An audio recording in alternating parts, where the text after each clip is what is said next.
Now, it's a little past 5 p.m. in New York, and many Americans are in their final hours of voting to elect the leader of the country to lead the country for the next 4 years.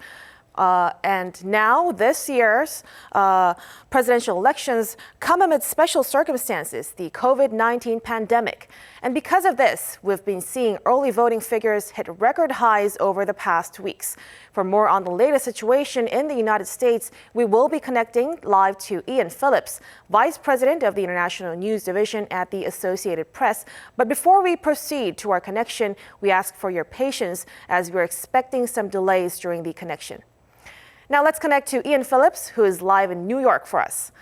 Ian, we're hearing the early voting turnout surpassed the 100 million mark. Tell us, how is this significant compared to the 2016 presidential elections, and which groups of voters were dominant in the voting? Yeah, that's absolutely right. We're seeing quite remarkable numbers this year compared to 2016 and previous elections. Our research shows that 102 million people voted before Election Day even began. That is unprecedented. And today, throughout the day across the nation, people have been turning out steadily in droves to cast their ballots. Now, this is obviously driven by the pandemic. The coronavirus, which has cost the lives of more than 230,000 people in the United States. Many people did not want to congregate on Election Day, be in big lines around people, so they voted in advance. But that's not the entire story. This country is very mobilized, very politicized. 2020 has been a remarkably difficult year. Democrats would say the last 4 years have been remarkably difficult. So on both sides of the political agenda, people have come out to vote in force. What does that mean? Only time will tell. High turnout has traditionally, historically, helped the Democrats, but we won't jump to any conclusions. Both sides are very keen to vote for their candidate, to return Donald Trump to office, or to put Joe Biden in the White House. Now, this year's election has been garnering worldwide attention, especially with the two candidates clearly differing in their perspectives about COVID-19. Now, did the candidates make any special remarks over the day, and how was the atmosphere over there? Yeah, in some countries you're not allowed to speak on Election Day, but that's not the case here. Donald Trump early on was enthusiastic. He said that turnout was great, the voting was going really well for him. He mentioned specifically Florida, which is an absolute must-win state for Donald Trump today.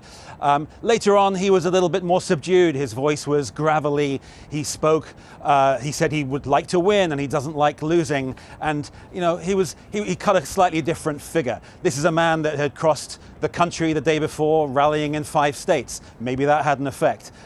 Joe Biden was a little bit more low-key, but he visited his childhood home in Pennsylvania, another key vote that both sides are desperate to win.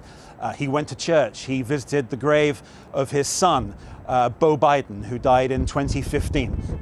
So there has been some political declaration.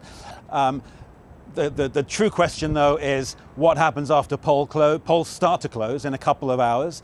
The last one doesn't close until 1 a.m. Eastern time in Alaska. That's when we'll start sifting through the data coming our way at the AP to try and determine who is winning the key battleground races. Now, as of now in New York, is there any signs of unrest in the streets?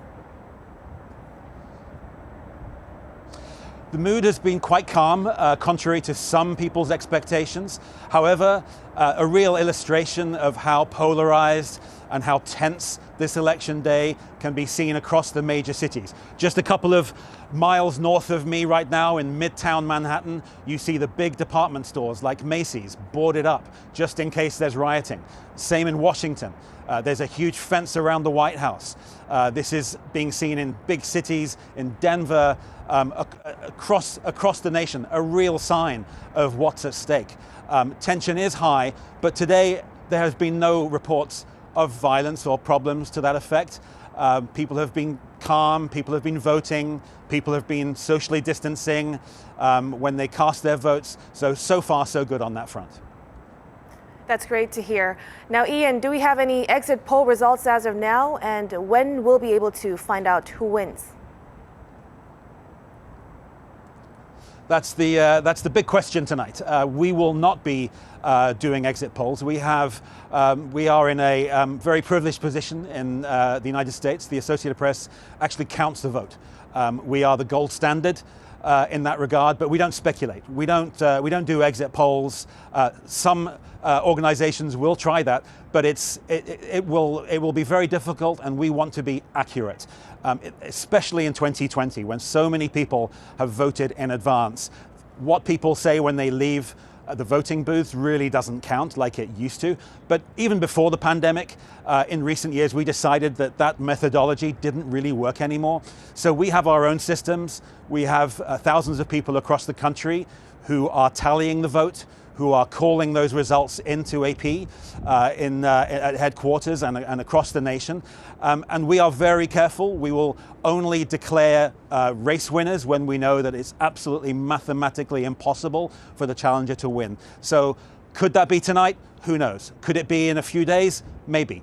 Perhaps even longer. The mailed-in factor has changed everything. It takes longer to process those votes. So let's see what happens. What we do know is that Florida is a very interesting race, and they will be counting their vote quite quickly. So do look out for the outcome in Florida. If Donald Trump wins in Florida, that's an excellent sign for him. If Joe Biden wins, then Donald Trump has a mountain to climb in the 2020 US elections. Well, I'm afraid that's all the time we have at the moment. That was Ian Phillips, Vice President of the International News Division at the Associated Press, reporting in New York. Thank you, Ian.